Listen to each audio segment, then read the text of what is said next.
Jangan ya. Bapak Ibu sekalian, ibu saya orang Betawi, orang Kebon Siri. Ya, SD-nya SD Muhammadiyah, SMP-nya SMP Negeri 358 Jakarta, SMA-nya SMA Negeri 3 Jakarta, dan kuliahnya di UI Fakultas Teknik jurusan Gas Petrokimia. Karena pada hari ini adalah Hari Guru, mari kita sama-sama ucapkan selamat Hari Guru dan ucapkan terima kasih kepada guru-guru kita yang telah mengajarkan kita sehingga kita bisa belajar membaca, menulis, berhitung, dan mengaji serta beribadah. Termasuk guru kita adalah para ustadz dan ustazah. Betul ya? Ya, alhamdulillah saya udah berkeluarga Bapak Ibu sekalian. Istri saya 5 anaknya. Anaknya Bu ya. Ya, alhamdulillah pada tahun ini Depok akan pilkada. Saya diminta sama Pak Kiai untuk menjadi wakilnya. Jadi pantunnya begini, si pitung jagoan Betawi, jago silat pintar mengaji. Wali kotanya Pak Kiai, tambah mantep wakilnya alumni UI. Ya, insya Allah kota kita berkah karena pemimpinnya Kiai gitu ya. Tambah maju karena wakilnya tukang insinyur. Ya, kan alhamdulillah presiden kita insinyur Jokowi. Gubernur kita Jawa Barat insinyur Ridwan Kamil. Mudah-mudahan Depok dapat wakilnya insinyur Imam Budi Hartono. Bapak Ibu sekalian, kami datang ke sini ya, baik saya maupun Pak Kiai ya, ingin meminta doa restu, ingin meminta dukungan, ingin meminta coblosan untuk tanggal 9 Desember mencoblos nomor 2 atau sarung merah. Kira-kira mau nggak nih? Siap, Bu. Serius? Siap. Nggak tergoda nih? Siap. Sama yang di sebelah? Siap. Sama yang warna biru? Siap. Yang warna merah? Tergoda nggak kira-kira? Enggak ya? Insya Allah. Alhamdulillah, mudah-mudahan takdir Allah pasangan nomor 2 Allah takdirkan menjadi wali kota dan wakil wali kota Depok 2021-2026. Bapak Ibu sekalian, kenapa harus nanya, mungkin warga Depok nanya, kenapa sih harus milih Pak Idris dan Pak Imam? Coba kenapa? Kira-kira ada yang bisa jawab gak kenapa? Tadi udah dijelaskan bahwa warga Depok kenapa milih Idris Imam? Yang pertama adalah memilih pemimpin itu harus kita kenal, betul nggak?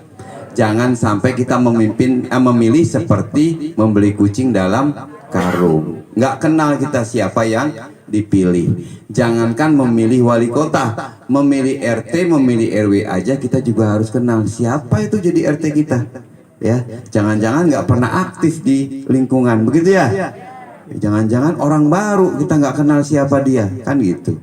Apalagi memilih pemimpin kita, wali kota kita, ya wilayahnya luas gitu kan ya. Maka harus kita kenal ini siapa orangnya, ya. Maka Pak Idris dan Pak Imam, insya Allah mudah-mudahan dengan saya datang di sini dikenal. Mungkin sudah ada yang kenal, akan lebih kenal lagi, ya. Dikenalnya sebagai apa? Alhamdulillah dikenalnya sebagai orang baik. Dikenal kapasitas dan kapabilitasnya mumpuni untuk memimpin Depok. Kenapa mumpuni? Karena berpengalaman. Pak Idris 2 periode, 5 tahun jadi wakil, 5 tahun jadi wali. Bang Imam Budi Hartono ini 5 periode, 2 periode dari 99 2004 2009 sebagai anggota DPRD Kota Depok, 3 periode menjadi anggota DPRD Provinsi Jawa Barat dari tahun 2009 sampai kemarin waktu mendaftar di KPU Kota Depok. Karena ketika saya daftar, saya harus meletakkan jabatan sebagai anggota DPRD Provinsi Jawa Barat. Ya, jadi pengalaman, jangan diragukan pengalaman kami, ya, karena yang satu di eksekutif, yang satu di legislatif, lengkap. Jadi ada 2 ya, legislatif dan eksekutif, gitu ya. Lalu pengalamannya juga udah terbukti banyak sekali yang diperbuat untuk warga Depok dan kota Depok.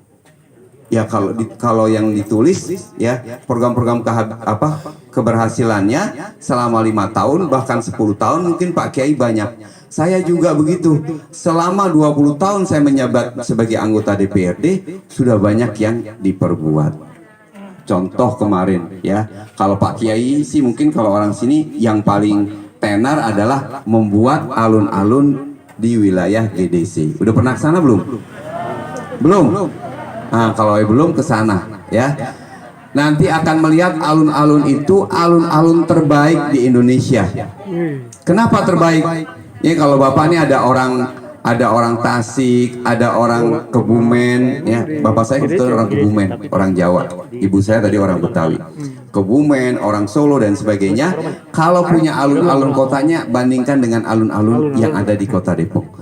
Alun-alun kota biasanya cuma taman, betul nggak ya? Tempat duduk ada pohon.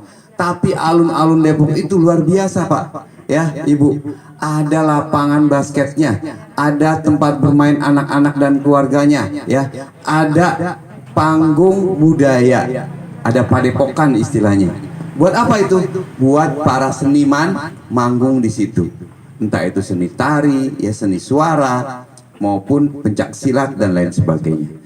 Jadi kita lihat alun-alun Kota Depok sangat bagus sekali. Bahkan ke depan alun-alun sendiri menjadi pusat UMKM di Kota Depok. Nggak cukup di situ, insya Allah kalau Idris Imam jadi akan dibangun alun-alun berikutnya di wilayah Sawangan. Jadi orang Sawangan nggak perlu ke GDC, cukup sampai di Sawangan udah punya alun-alun. Sama seperti RSUD. Kemarin kita udah bangun di Sawangan, sekarang bangun di Tapos, udah 2. Ya. Jadi kalau orang-orang bilang nggak ada perubahan sama 15 tahun, saya bilang tolong buka matanya, buka telinganya, buka hatinya, kan gitu. Jalan-jalan tadinya pada becek, betul nggak? Saya 99 anggota DPRD. Jalan-jalan becek, rusak, ya kalau naik motor ajulutan kan gitu. Ya kalau lebaran pas hujan ngangkat baju, ngangkat celana kan gitu karena hujan. Tapi sekarang alhamdulillah udah pada di beton semua, di aspal sampai kampung-kampung.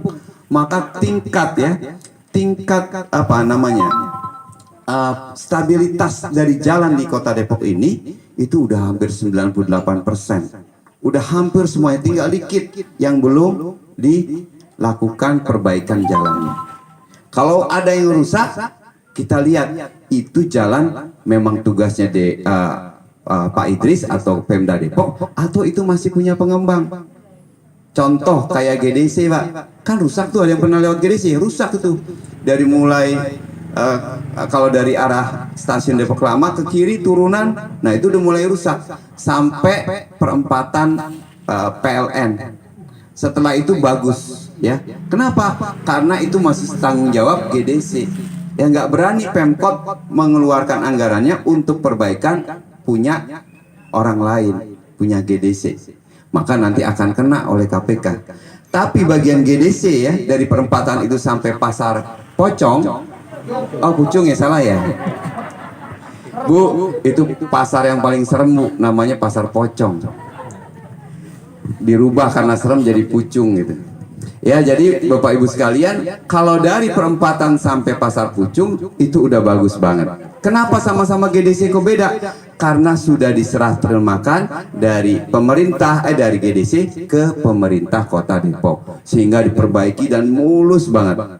Ya, kalau Jalan Kalimulya, nah itu tugas saya sebagai itu jalan provinsi. Maka saya ketua Komisi 4 ya, yang membidangi infrastruktur, yang membidangi pembangunan, memperbaiki Jalan Raya Kalimulya atau apa namanya? Jalan KSU, ya, Jalan KSU. Jadi itu, ya itu contoh satu aja.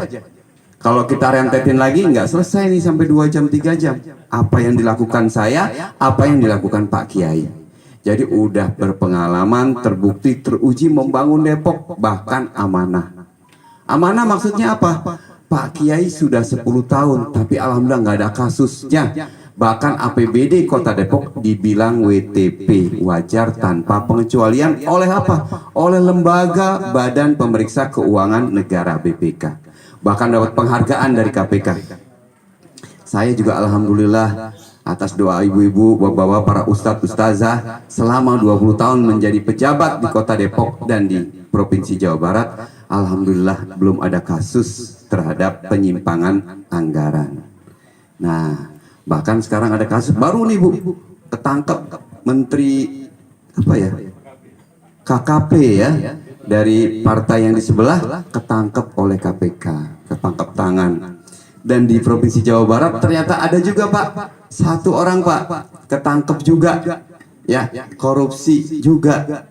Provinsi Jawa Barat juga Pak, anggota Dewan satu nih sama berbarengan. Alhamdulillah bukan partai pengusung yang ada di Kiai Idris dan Imam ya, yang di sebelah juga gitu. Jadi alhamdulillah ya, dilindungi sama Allah. Jadi yang mengusung kita PKS, Demokrat, P3 dan Berkarya. Ya mohon doa kalau nanti Allah jadikan kami berdua tetap amanah dan terlindungi dari hal-hal yang korupsi seperti itu. Amin ya robbal alamin. Ya Bapak Ibu sekalian, jadi yang kedua ya, warga Depok memilih pemimpin kriteria yang kedua. Yang pertama tadi pengalaman, teruji, terbukti dan amanah. Yang kedua adalah religius. Ya enggak? Mau nggak dipimpin yang tidak religius? Nggak mau kan? Karena dalam ayat Al-Quran yang saya tahu nih ya, saya sih bukan anak pesantren, yang pesantren Pak Kiai di Gontor. Saya anak Muhammadiyah ya, SD-nya, SMP-nya negeri, SMA-nya negeri, kuliahnya di UI, tapi sedikit belajar Islam di pesantren juga, tapi namanya pesantren kilat. Ketawa Pak Kiai ya. Jadi nggak pernah mengenyam kuliah atau belajar di pesantren, tapi di pesantren kita. Tapi alhamdulillah ngerti sedikit soal agama. Ya kata Allah, auzubillahi minasyaitonirrajim, atiullaha wa atiur rasul wa ulil amri minkum. Ya takwalah kamu, bertaatlah kamu kepada Allah, taatlah kepada Rasul, dan taatlah kamu kepada pemimpin yang taat kepada Allah dan taat kepada Rasul. Kan gitu. Kalau pemimpinnya nggak taat kepada Allah dan kepada Rasul, ngapain kita pilih? Kan gitu ya Pak, ya Bu ya. Jadi akan membawa kita kepada arah yang benar, membawa kita kepada surga gitu. Karena kita hidup di dunia sementara ya, tapi yang paling kekal adalah akhirat. Bagaimana mencari pemimpin yang membawa kita bahagia dunia, bahagia akhirat. Kan ibu-ibu juga gitu, ingin mencari imam ya. Bu ya? Mencari imam dalam keluarga. Ya katanya, kata akhwat kan gini, kata perempuan-perempuan yang masih jomblo gitu ya, Bang, jadi boleh nggak abang jadi imam keluarga kami, kan gitu ya. Jadi minimal keluarga, imam di keluarga yang akan membawa kita, keluarganya keluarga yang baik ya, bahagia dunia dan akan membawa kebahagiaan di akhirat. Dalam skup yang besar adalah sebuah kota, kan gitu. Kita mudah-mudahan harus bisa memilih pemimpin yang paham betul tentang agama sehingga akan membawa warganya kepada ya baldatun thayyibatun warobun ghafur. Ya, yang terakhir yang ingin sampaikan adalah program.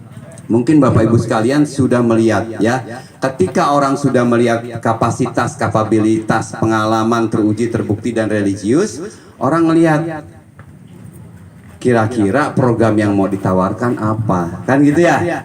Ada 10 program yang kita akan tawarkan ya, 10 program yang kita tawarkan, dan itu sudah hasil dari ya menanyakan kepada masyarakat kira-kira kebutuhannya apa. Yang kedua, sesuai dengan peraturan perundang-undangan yang berlaku. Yang ketiga, disesuaikan dengan kapasitas APBD Kota Depok. Kalau kebanyakan nanti APBD-nya nggak kuat, cuman janji doang. Kan ibarat kalau dalam hidup rumah tangga, bapaknya ngasih duit 10 juta, tapi belanjanya 12 juta. Berarti ngutang 2 juta. Nggak bisa, kan gitu. Kalau setiap bulan begitu, utangnya numpuk selama setahun bisa 24 juta. Nah ini harus perhitungan APBD Kota Depok. Ada berapa? Kalau mau ngasih banyak sih oke. Contoh, program 5 miliar per kelurahan. Pak Imam kenapa 6 miliar, nggak kenapa 10 miliar? Kan lebih banyak lebih enak, betul nggak? Tapi ternyata APBD-nya nggak kuat kalau kebanyakan. Itu yang udah kita ukur 5 miliar. Jadi itu Bapak Ibu sekalian, kenapa kita harus melihat APBD Kota Depok supaya pas ngasihnya, nggak kurang nggak lebih. Kalau nanti ya ternyata APBD-nya makin besar, kita akan kasih lebih besar. Dua saja yang ini saya sampaikan karena nomor dua ya Bapak Ibu sekalian. Yang pertama adalah yang kemarin kita launching di E-News TV. Ada yang lihat nggak? Debat kemarin ya. Insya Allah tanggal 30 kita debat lagi di Kompas TV ya. Silakan disaksikan sehingga warga Depok tahu siapa pemimpinnya yang harus dipilih. Nah, kita mengeluarkan namanya Kartu Depok Sejahtera. KDS, Kartu Depok Sejahtera. Siapa yang boleh dapat kartu ini? Pertama adalah masyarakat miskin. Yang kaya jangan ya, yang kaya kan bisa bayar sendiri kan gitu. Jadi ini untuk masyarakat miskin. Yang kedua untuk lansia ya, karena kita tahu lansia pasti udah nggak punya kerjaan kan, udah pada usianya tua gitu, sehingga memang perlu dibantu oleh pemerintah. Itulah tugas negara ya, membantu orang-orang yang lemah ya.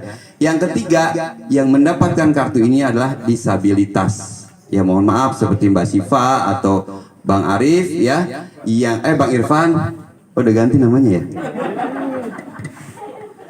Bang Irfan, insya Allah yang disabilitas akan mendapatkan kartu Depok Sejahtera.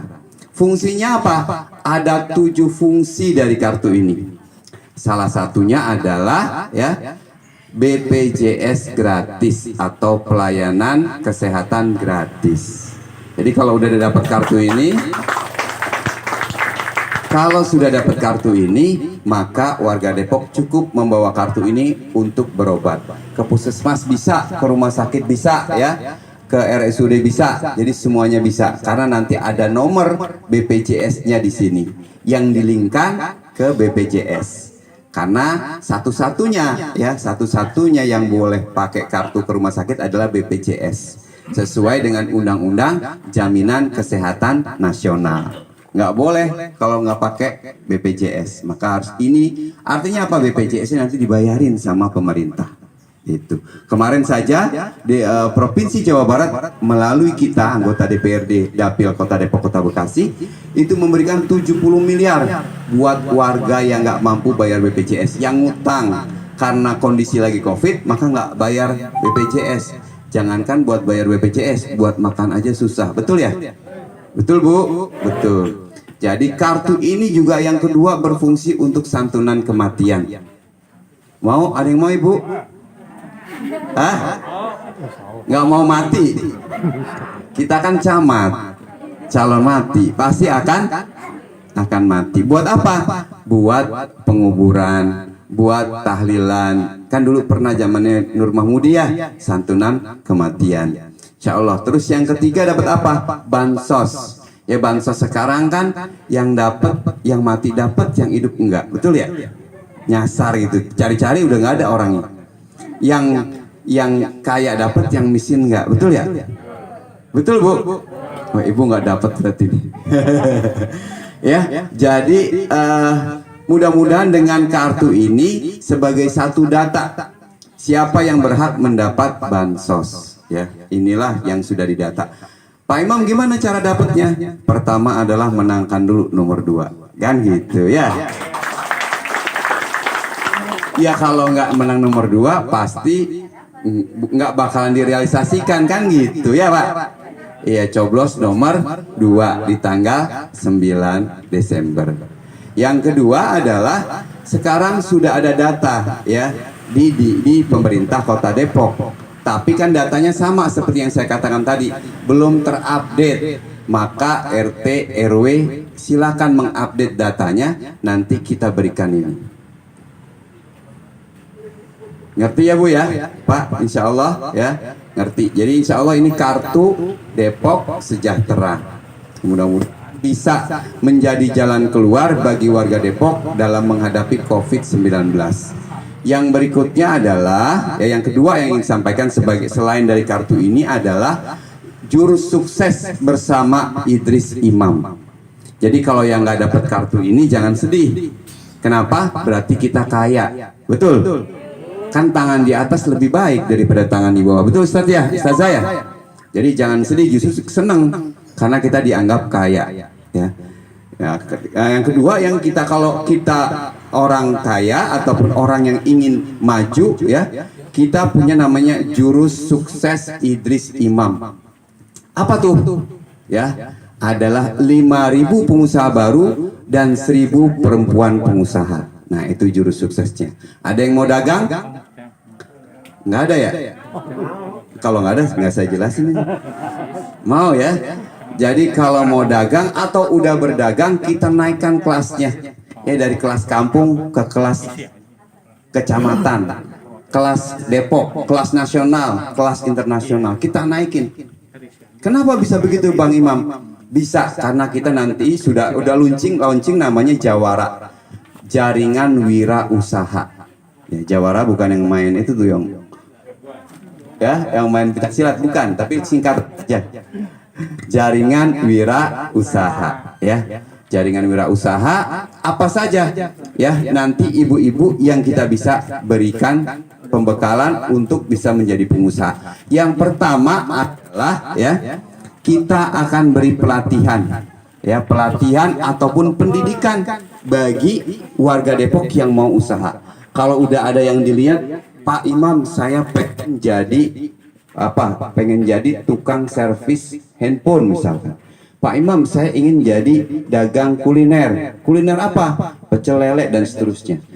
Tapi saya nggak tahu nih mau dagang apa. Nanti diarahkan, ya. Jadi yang pertama adalah dilatih. Yang kedua adalah diberi permodalan, dikasih modal oleh pemerintah Kota Depok. Yang ketiga dikasih guru, dikasih mentor. Ya, tadi ketika dia pengen dagang, maka dikasih gurunya dagang yang baik, dagang yang berhasil seperti apa. Kan kita bisa belajar baca menulis kan karena guru, ya. Sejago-jagonya Mike Tyson di ring tinju pasti ada pelatihnya, betul. Ronaldo jago main bola karena ada pelatihnya.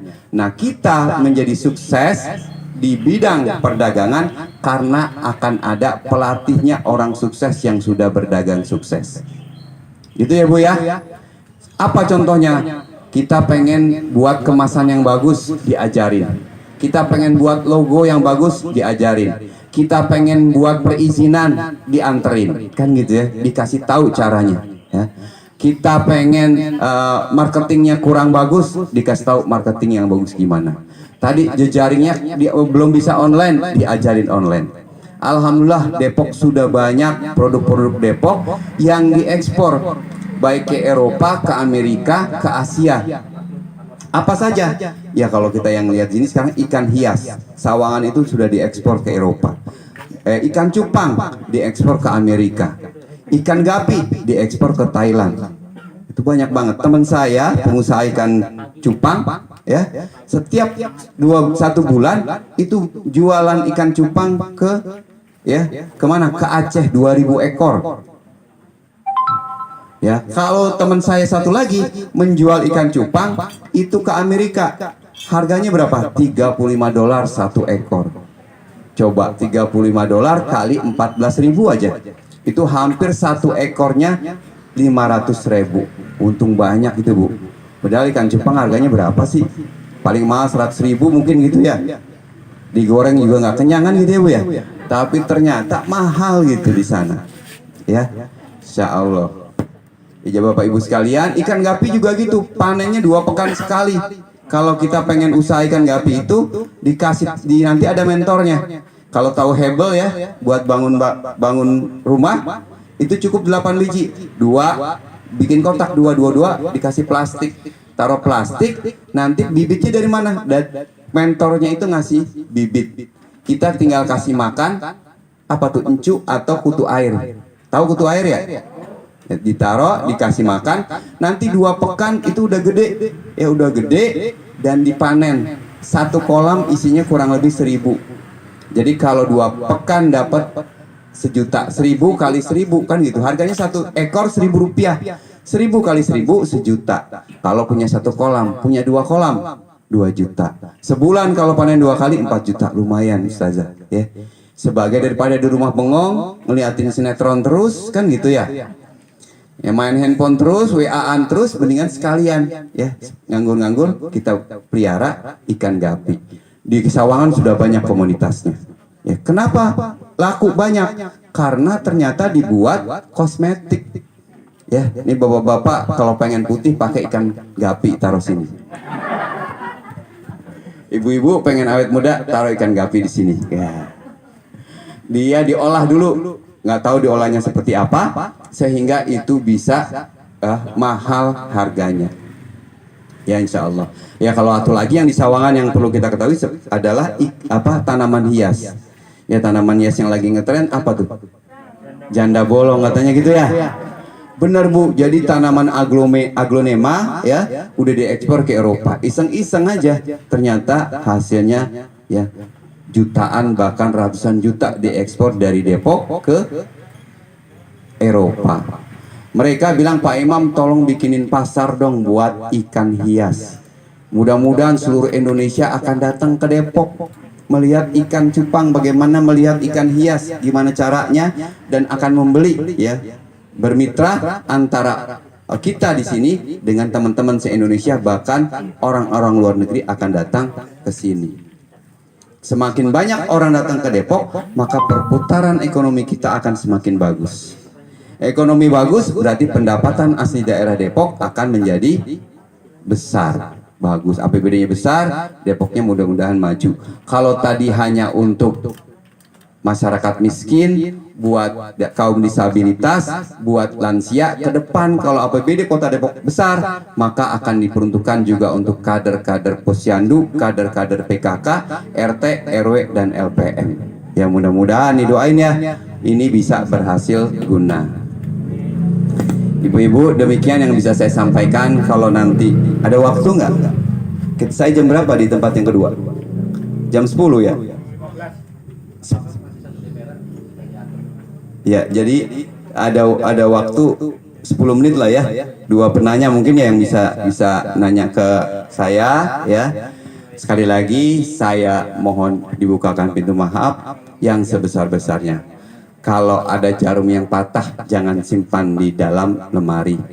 Kalau ada pilkada pilihlah Pak Kiai. Assalamualaikum warahmatullahi wabarakatuh. Dengan apa? Ngasih bantuan ke mereka. Bantuan buat pembangunan ruang kelasnya, gurunya kita didik supaya kualitasnya sama. Walaupun saya yakin kualitasnya sama kan gitu. Fasilitasnya berbeda, misalkan nggak ada lab bahasa, kasih lab bahasa. Bayarannya mahal, kita subsidi. Bapak Ibu sekalian, fraksi PKS tahun lalu saya masih di sana memperjuangkan BOS untuk SMA swasta. SMA negeri dapat 1 juta setahun. SMA swasta 1 siswa ya 1 juta setahun per siswa. SMA swasta, SMK swasta hanya dapat 150.000 per siswa per tahun. Kita marah, walk out. Kita akan walk out, tidak mau merestui APBD kalau ini tidak dinaikkan. Alhamdulillah naik 500.000, masih setengah. Tapi kita bilang tolong tahun depan dinaikkan lagi, dan tahun ini dinaikkan kembali menjadi kalau nggak salah 750.000 per siswa per tahun. Mendekati, lama-lama kita berharap sama dengan SMA negeri. Apa? SMA negeri yang menikmati tadi kan orang-orang yang sudah sebenarnya orang-orang yang punya juga gitu. Bukan orang-orang miskin ya Bu ya. Malah di swasta banyak yang miskin, bener ya? Itu makanya pengennya saya adalah ke depan swasta harus sama dengan negeri dari sisi kualitasnya, dari sisi fasilitasnya, dari sisi